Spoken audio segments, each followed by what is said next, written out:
Hello friends, my name is Ieva and this is the fifth and final episode in my What I Read in 2020 series. If you missed any of the other 4 videos, these are the books I talked about. A Fault in Our Stars by John Green, Tower of Dawn by Sarah J. Maas, Silver Rerum by Krystyna Sabaliauskaite, The Cabinet of Calm, Soothing Words for Troubled Times by Paul Anthony Jones, Silver Rerum 2 by Krystyna Sabaliauskaite, Orphan Monster Spy by Matt Killeen, The Berry Giant by Kazuo Ishiguro, Mad About the House by Kate Watson-Smith, Ghost Bride by Yang Se-Chu, Interworld by Neil Gaiman and Michael Reeves, How to Hate Your Neighbor by Sophie Sullivan, Crooked Kingdom by Lee Bardugo, Discovery of Witches by Deborah Harkness, The Little Book of Humanist Weddings by Andrew Copson and Alice Roberts, The Song of Achilles by Madeline Miller, Goodbye Things or Minimalist Living by Fumio Sasaki, The Garden Organic Book of Compost by Pauline Pierce, The Ballad of Songbirds and Snakes by Suzanne Collins. Last 5 books that I read in 2022 were Life Without End by Frederick Bakebetter, Eon, Dragon Eye Reborn by Alison Goodman, Iona, Return of the Dragon Eye by Alison Goodman, The Last House on Needless Street by Catriona Ward, and Educated by Tara Westover. And now let's go back to past Ieva for one last time to hear her out. The following book was this one. The English title is A Life Without End. So this is by a... Is he French? I believe he is French. It's by a French author. I don't think I will be able to pronounce his name, but you can see his name on the screen. I read a couple of his books years and years ago. I think the most famous book he wrote is Love Lasts 3 Years, so I definitely read that one. But this book, I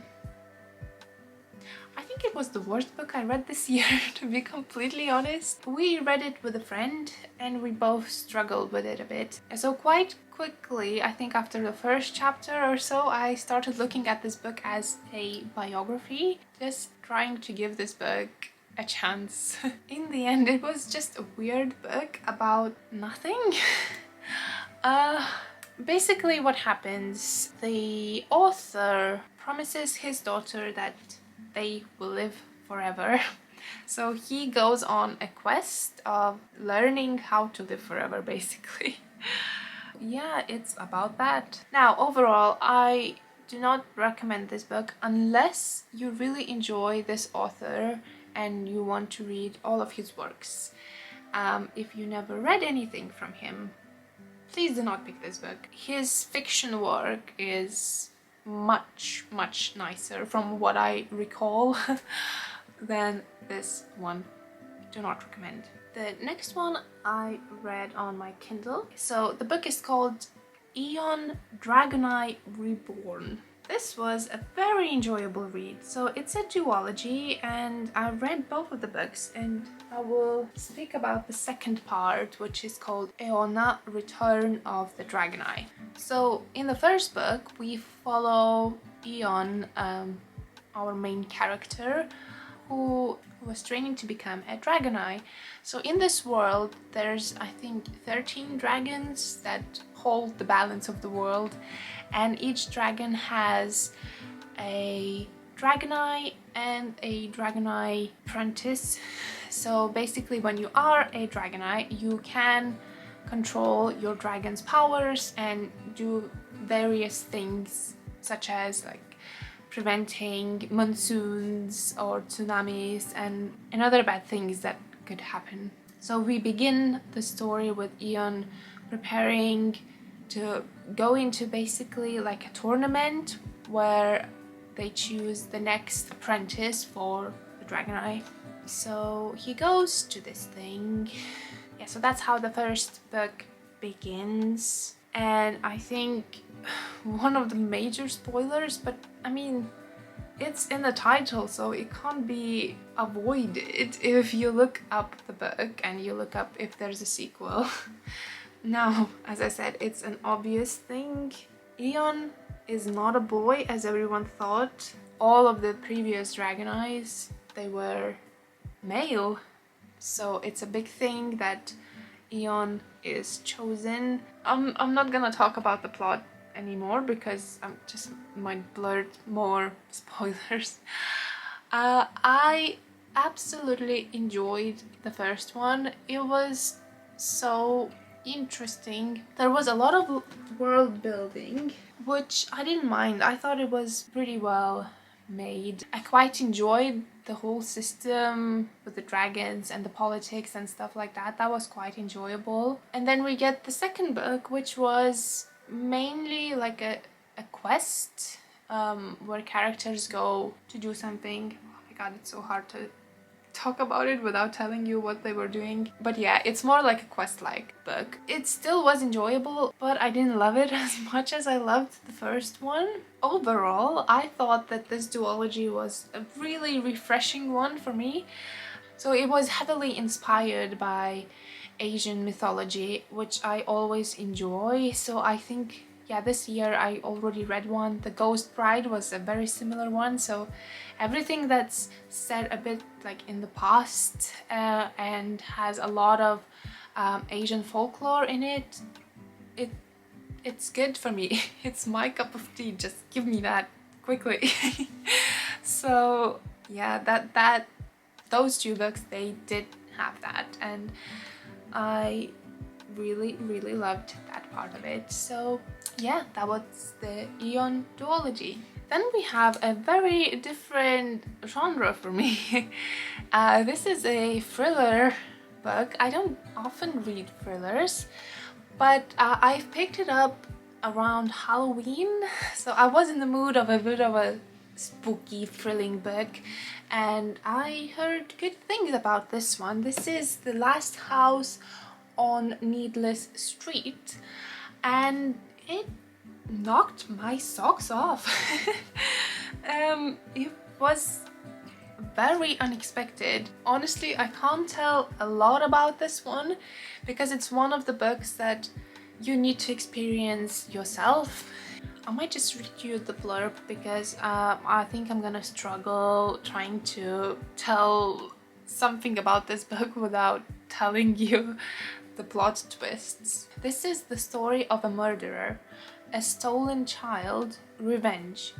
This is the story of Ted, who lives with his young daughter Lauren and his cat Olivia in an ordinary house at the end of an ordinary street.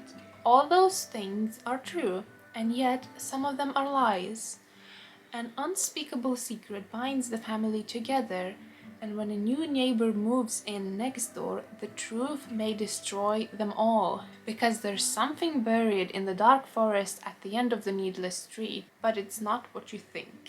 Because I read the blurb, the whole time I was reading it, I was trying to be a step ahead of the author, but I couldn't. It's just, it was so well written and unexpectedly written. And then sometimes the author makes you believe that you are a couple of steps ahead of her, but she leads you the wrong way. So I found it really enjoyable. I do recommend it if you're after a creepy thriller. It was pretty creepy at some parts. And then I read or listened to an audiobook. I think this year has been exploration year for me. I found ways to read Lithuanian books again, which I absolutely loved. And yeah, I've tried listening to audiobooks. Now, I've tried audiobooks in the past and I couldn't get into them, so I sort of thought maybe audiobooks are not for me. And then I tried some biographies before, which I didn't enjoy, and I thought those are not for me. So yeah, for my first audiobook I picked out an biography book to read or listen to. But I thought it was a brilliant book. I loved this one.